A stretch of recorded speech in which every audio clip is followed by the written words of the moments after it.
Welcome home, everyone. Thank you for joining in on this episode of Welcome Home with the Katinas. Welcome Home is a podcast where I, your host Josh, sit down for a conversation with different people who I admire and discuss whatever's on their mind, and especially focus on life at home in times like this. Wherever you are and however you're listening, thank you for your support, and once again, welcome home.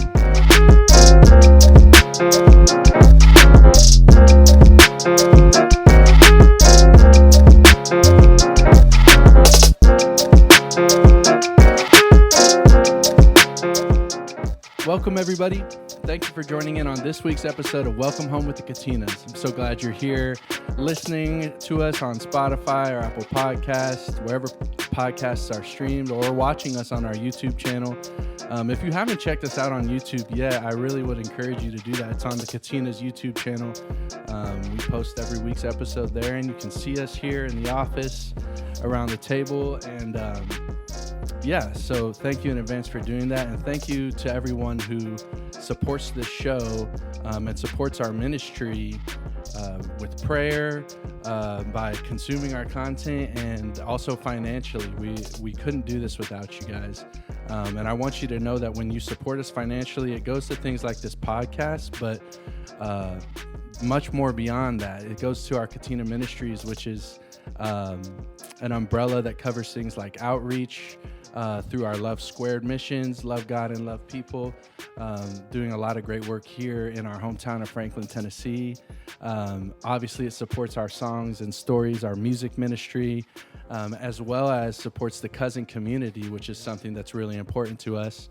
And many of you who listen to this show or watch the show are a part of that community, so welcome back.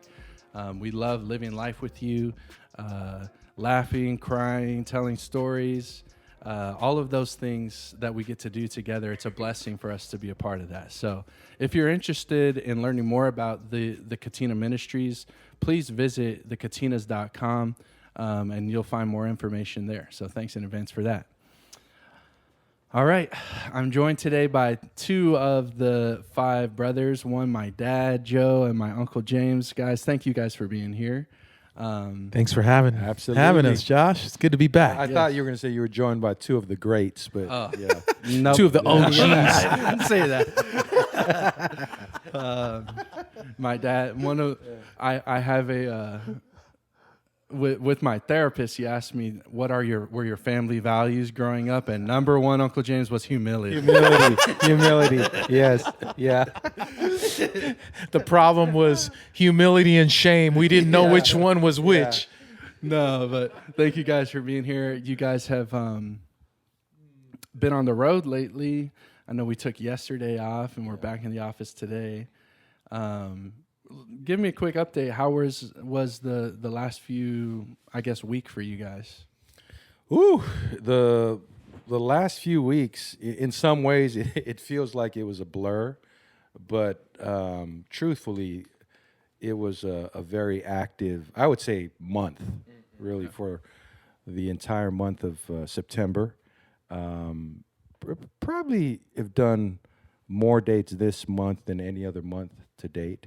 And we're grateful, obviously. We're just thankful, especially in ministry, but in this business, the music business, it's really since the shutdown, bands and artists, they've had to be more creative and more open and flexible in stringing together tours and dates. So to have a month like September, we're just absolutely grateful. We're grateful to churches, promoters. We've been a part of, we've been invited to several private events. And so to be able to still do what we love to do and, and earn a living, taking care of our families, the Katina Ministries operation, man, what a blessing it is. So it's been an active, I think I don't know how many miles we've racked up, Joe, but it was been a lot of traveling on planes.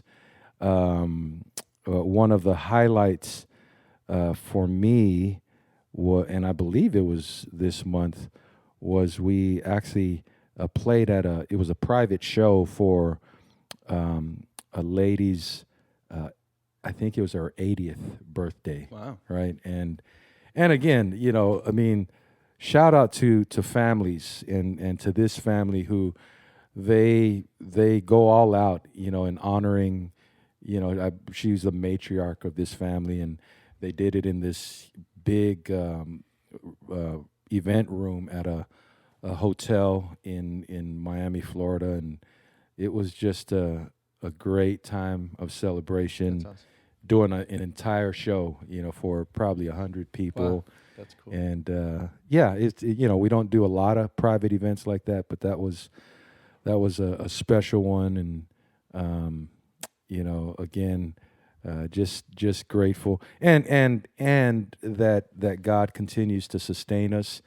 A couple of the guys are resting up right now because we're gearing up for another long, a full week of shows in Hawaii, and we're looking forward to that. So while we're feeling it in our bodies, the older we get, the travel, takes its toll. But overall, man, I am absolutely grateful. I got home the other day, and my wife reminded me, said, it's National Daughters Day. I can't keep up with all of these national days, right? So so yesterday, so I guess that was 2 days ago. So yesterday, I took my girls out, just spent time with them, and so the days are few at home right now in this season, but just to make the best of it is just a part of this whole journey. Yeah. Yeah, it's been good, Josh, nonstop, but glad to be home. And as Uncle said, glad to be have open doors to just share the message, hope and love with people. People need it, and we know we're not the only ones out there sharing the message, but it's an honor to be a part of just the Katina Ministries, and thank you to everyone who helps us to go to places. So thankful to be home. I know one of the events that you guys were at over the past week was a celebration of life, for someone that a family friend. Yeah. And I knew you guys were going to go to that, and I've been to a handful of events like that. Was it a funeral, like a full funeral service, or was it just was there a burial? Or? Yeah, they had there was a family. It was our dear friend Mick Ornelis. The Ornelis family lost the matriarch of their family, Anna Marie Ornelis, who was also a friend of ours, and she passed away suddenly last month. So we got invited to be a part. So the burial was private in the morning, and then that night was the memorial service or celebration of life. Well, I wanted to ask you guys, because I've been to a handful of services like that, and I always feel that I leave them with kind of a refreshed perspective on things. And I wanted to ask you guys, was there anything that you learned or took away from being at that event?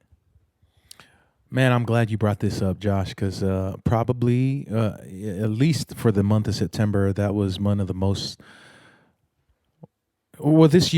memorable celebrations of life service that I've ever been to. And so the question is why. I think Miss Anna, who went to heaven, she was a very... she influenced her community in a huge way, but I would say on a national, international level, people don't know who Anna Ornelis is. But if you were at that service, like we had the opportunity to be, the impact she made, you would have thought that I felt like I was at one of the most impacting people's lives ever because of the way she impacted her children.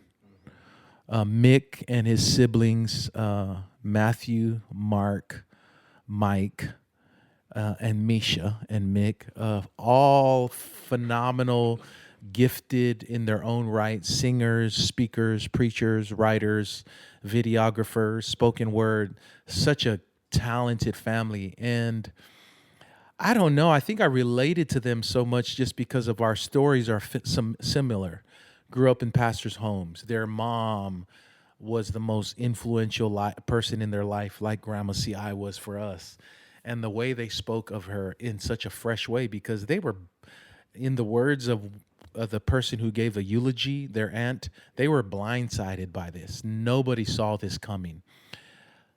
So here's what I learned is that we all have an opportunity to impact and the responsibility, I think, to leave behind a legacy that somebody said, people don't get honor, shouldn't get honor for what they receive. You should be honored for what you give. Yeah. And Miss Anna gave her life and more. So I left that place thinking, I love the platform. I'm thankful for the influence God has given me and uncles and you and our family over the years. But I think it's really important that that platform or that influence doesn't overshadow what's even more important. Yeah. Who am I as a husband, as a father, as a grandfather, as a friend, as a neighbor? Not just as somebody from the stage. And again, thank God for those doors. Thank God that he uses a platform. But our life, man, is the platform. That's what I learned from Miss Anna's life. That's it's always good to be reminded. And I think when we're confronted by death, we are reminded of the things that are lasting and the things that are not. And I don't know. I think I've probably talked about this on the show before, but death has been something that I've been fortunate in my life not to have confronted it very much, but it's something that I feel like I spend a lot of time thinking about. And so whenever I do, there is death, a death around me or someone I know, it's just a reminder that to me that this life is short and tomorrow's never guaranteed. And that's an easy thing to say, but you really can wrap your head around it easier, I think, whenever you're confronted with it like this. So can I say something on that whole death thing? I think, and I don't want to get too deep in this, but we're dying right now, right? There's cells falling off of our bodies where as soon as you're born, you're closer to death. And however, I'll be honest, I don't live in that state, and I don't think, I'm getting closer to death. And I'm not saying that's a good thing. I'm not conscientious of that. 2 days ago, we were flying home from LA.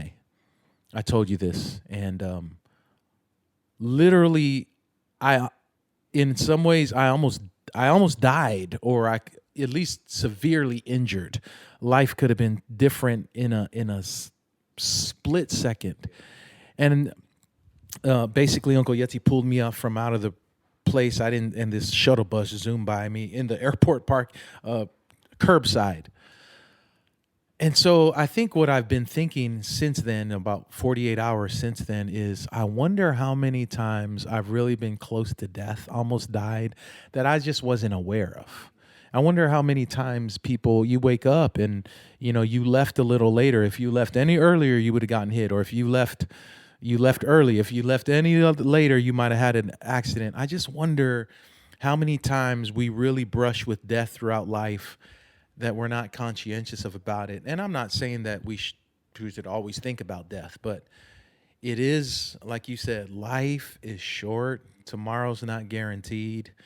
The next hour is not guaranteed. So live life to the full.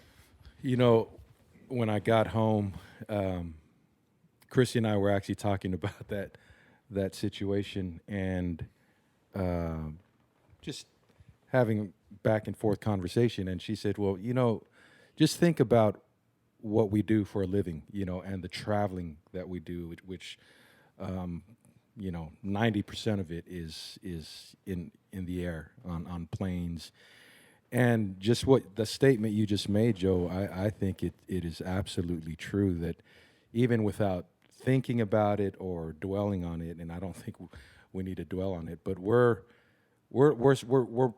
very close, right? In if you look at data and if you look at just incidences that have happened, and when you were talking about Miss Anna Marie's life, I was sitting in that celebration of life service, and I was thinking, we've been in memorial services or funerals, and it's quite the opposite, where it was a very unfortunate situation, and it was a person that really didn't have family or support.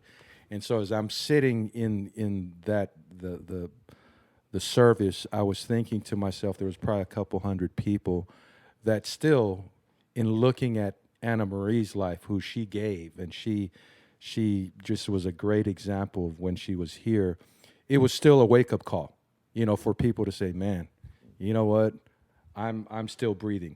And what can the takeaway be for me? To live life fully, to give my life away, to have impact. Because the truth is, it could be an incident like, being on the curbside, or and it doesn't even have to be in an airplane. Whatever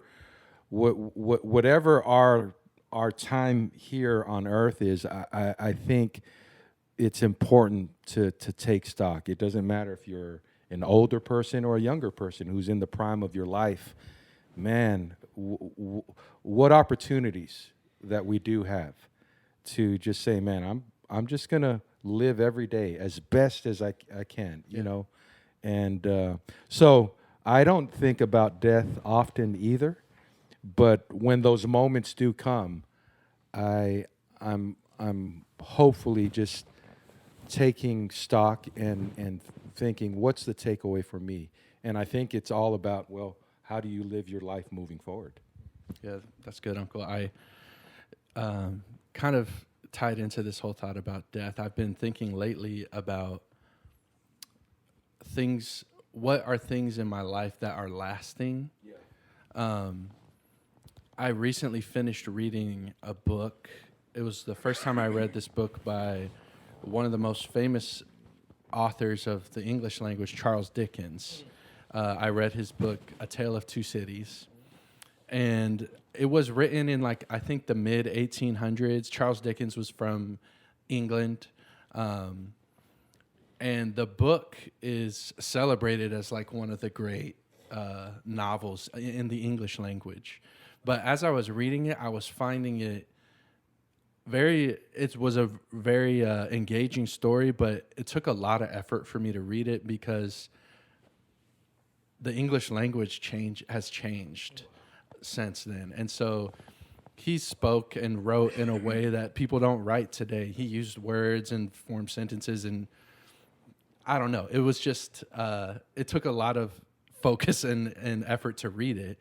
And as I was reading the story, which is one of the more famous stories ever written in English, I was thinking, how long until English readers of the future, they won't be able to understand this at all? 100 years, another 200-300 years. And I've always, as a writer myself, one of the things that I've told myself is, when I write, this is something that will last. And I don't know, there was a wake-up call to me that as time goes by, everything fades away, or a lot of things fade away. Even the things that we think are lasting forever. And one of the greatest novels of all time, one of the greatest writers of all time, eventually, even his works in the original language, they will fade away. And so I'm curious to you guys, if you can think about it, what are the things in life that we have that are lasting, that time can't wash away? Man, that's so good, Josh. So I'm gonna I think that question makes me ponder what my parents passed on to me that's still lasting pretty strong, and I'm assuming what their parents passed on to them. and again, this is my experience. I'm not saying that this is fact for everyone. Faith, the faith that when I look at Josiah, my grandson, maybe it's my hope, but it's also my belief that this kid's going to believe in God. He's going to have a relationship with Jesus. It's not, I don't question it. I pray for it. I hope for it. I just believe that. Well, I have faith in God. My parents had faith in God. Their parents had faith in God. Now, all of it wasn't a perfect faith, and neither is mine, but it's strong. It's what helps me get through the day. Mom and I walk this morning, and part of our walk was, she's like, "You want to pray? Yeah, let's pray." And so, it's not like something forced. It's something natural. Where did that come from? I believe Mom and Grandma and Grandpa taught us how to do that. Grandma, Pa, and Gammer taught Mom to do that, and their parents taught them. And I hopefully instilled that in you and Eli will instill that in his son, and you will in your kids. So faith, I think. Again, I'm not saying that's the situation for most families, but I think it can't, or all families. But I do think that I meet people when they didn't come from a faith background. That's something that when it's new in them, I think that they're like, oh, how can I'm going to pass this on. Yeah. So that would be my first, my immediate answer. Love the question, because the term lost art came to mind when you were just talking about how all this great work, whether it was done, centuries ago, decades ago, the question is, will some of this work lose its connection to the next generation and the next generation? And so there are things that that I've seen over my 51 years of life. One of them that it feels, at least for me, it feels like it's becoming a lost art, is gratitude. Just gratitude amongst people. So and you don't have to necessarily have a philosophical or deep conversation about it, but as Joe was just sharing the history of our family and what's been passed on, faith for sure, and yes, gratitude, right? I can't tell, and I know we've shared with you and all of the nephews and nieces, all of the kids. One of the things that we were raised with was being thankful. Grandpa and Grandma just saying, hey, it doesn't matter if you know the person or not, always say thank you, just being polite. And so that gratitude, I was with my two daughters. We were sitting across each other from the dinner table and just having conversation. They went to an event this past weekend put on by Young Life Ministry Sharp Top. Yeah. And so I just enjoyed just hearing their perspective, and that topic came up, and I even asked them, I said, do you feel like are kids grateful and thankful? And one of them said, we are, then they included themselves, we are, but we just don't express it. For what those reasons are, I don't know, but somehow it just it's something that can get lost. And for me as a husband, as a father, and just as a person, that's one thing that I know is still so important for me to live out and to pass on to my kids. Yeah.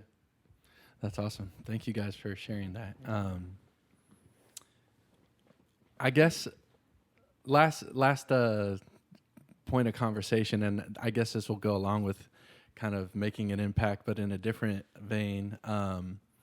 Here in Franklin, and I'm sure around the country, I've been seeing a lot of signs in people's yards for the local elections. I know we're having a mayoral election in Franklin and the alderman. In fact, last week, I was home with Alexis and someone knocked on our door, and it was a man who was he was running himself for alderman here in Franklin, and he was telling us, I remember his, this is sad, I don't remember his name, but I remember he said, I care about the water and I care about the children. And I thought, I mean, I do too, so I guess I'm going to vote for you. He actually lives in our neighborhood, and he's running for, anyways, that has sparked a conversation that me and Alexis have been having at home just about, because yesterday, the guy running against him had an ice cream social in our neighborhood. And so Then you changed your mind, right? Well, no, we were like, should we go? Should we not? But we were just going to go for the ice cream. I love it. Anyways, Alexis and I have been talking a lot about like local politics just here in Franklin. And Alexis was like, how do you get to run for mayor? How do you get to run for alderman or whatever? And I told her, well, I guess you just start doing it. You campaign, and hopefully you're well connected in your community, and you have obviously you need finances somehow. And Alexis said, do you think anyone in your family would ever run for mayor of Franklin or want to be? Yeah, I mean, your family, you guys have been here for a while. And I said, I don't know. I don't know if that's a desire. And I said, I guess I'll have to ask them. So I want to ask you guys. Wow. You guys have been here in the Nashville area for over 30 years, in Franklin for close to that now. Have you ever thought about, in some way, becoming a civil servant running for elected office here in Franklin? That's funny. That's a great question. Alexis, I appreciate that you would respect the family that much to think one of us could run. That's funny. So Mom had a client, and he's a new client, and I won't say his name, but after she cut his hair, like I don't know if it was at the appointment, he goes, by the way, do you mind if I put my sign out in front of your yard? Because we live on the corner. What's he running for? He's alderman. Okay. And normally we don't, like, I don't know why, but I think Mom was caught and like, oh, sure. So she put his sign in. It's been there for a couple of weeks. This morning at Mom and our walk, the guy, he goes, hi, I'm such and such. And it was him, and and I said, I know who you are. I didn't say that, but in my mind, I'm like, your sign is in my yard. That is awesome. But man, would I run ever, Josh? I think today, I don't have any interest now, and I'm not proud of that. But I think when you guys were in school, I was much more engaged with what was going on in the community, probably selfish reasons, just because, oh man, I would show up for votes. I would endorse people, because the way they voted. Yeah. But to be honest, I think we talked about this on another show. My belief in the political system in America right now is not at an all-time high. And yet I do know that it's been said, hey, it's the local offices that matter the most. So I'm going to vote this year. Yeah. Would I ever go for alderman or mayor? I don't, not me personally right now. Now, maybe when Josiah starts going to school and I think I might put my name in the hat. Yeah. I don't have a desire to run for a local office or position, but and I think to a certain degree, a lot of us in our family, and with just even the brothers, I think we're always trying to listen out to what's going on in the world of politics, locally and then just nationally, of course. And we have friends. As Garth Brooks, we have friends in high places, right? That are engaged either in politics or that are very connected. Didn't Garth Brooks say I have friends in low places? I know. Garth Brooks. Well, politics is low places too. Yeah. So it's still appropriate. Exactly. Yeah, that was.